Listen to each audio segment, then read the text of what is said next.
Hi hello मी रंभा, स्वागत आहे तुमचं माझ्या एका नवीन व्हिडिओमध्ये. तर दिवाळी खाऊन कंटाळा आला असेल तर चला छान असं ना चमचमीत काळ्या वांग्याचं भरीत करूयात. छान असं काळं वांगं भाजून घेतलं आणि एकच खूप मोठं असं काळं वांगं भाजून घेतलं. चला म्हटलं असं गोड खाऊन खाऊन कंटाळा येतो ना, मग असं जरा चमचमीत खायला खूप छान लागतं. आणि छान असं वांग्याचं भरीत आणि त्याच्याबरोबर बाजरीची भाकरी तर खूप छान असं लागतं. कधीतरी खायला खूप छान लागतं आणि आवडीने माणूस ना अर्धी भाकर खायची तर एक भाकर खात असतं. तर चला छान असं वांगं भाजून घेतलं, थंड करून घेतलं. गरम गरम सोलायचं म्हटलं की खूप चटके बसतात, मग थोडंसं थंड करून घेतलं. सगळे त्याच्यावरचे काळे साल काढून घेतले. आणि कसं आहे का माहिती आहे ना, तर त्याच्यावरती थोडे थोडे साल ठेवले तर मला खूप छान लागतं बरं का खायला. आता कुणाला कसं लागतं माहीत नाही, पण त्याच्यावरती थोडे थोडे काळे सालपट ठेवले ना तर खायला तेलामध्ये खूप छान लागतात. तर ना मी ते ना छान असं ना कढईमध्ये परतून घेणार होते. ते कसं आहे किडकं आहे का काय ते सगळं पाहून घेतलं.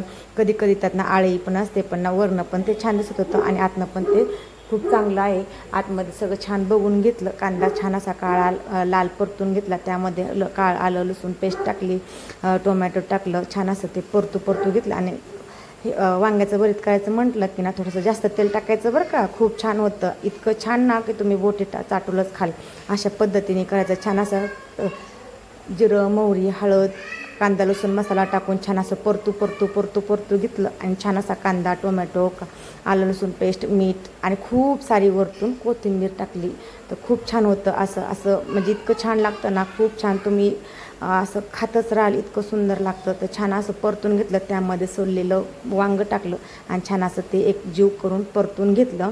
तर पहा किती छान दिसते ना. तर करता करताच तोंडाला पाणी सुटतं, इतकं छान दिसते आणि इतका सुगंध येत होता ना छान. असं वाटत होतं लगेच खावंसं. असं 2-3 मिनटं छान परतून घेतलं.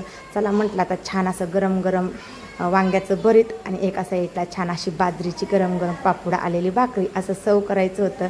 तर कसं वाटते वांग्याचं भरीत कमेंट करून नक्की सांगा. अशीच नवीन नवीन व्हिडिओ पाहण्यासाठी चॅनलला लाईक करा, शेअर करा, कमेंट करा आणि सबस्क्राईब करायला अजिबात विसरू नका. भेटूया एका नवीन व्हिडिओमध्ये, तोपर्यंत बाय.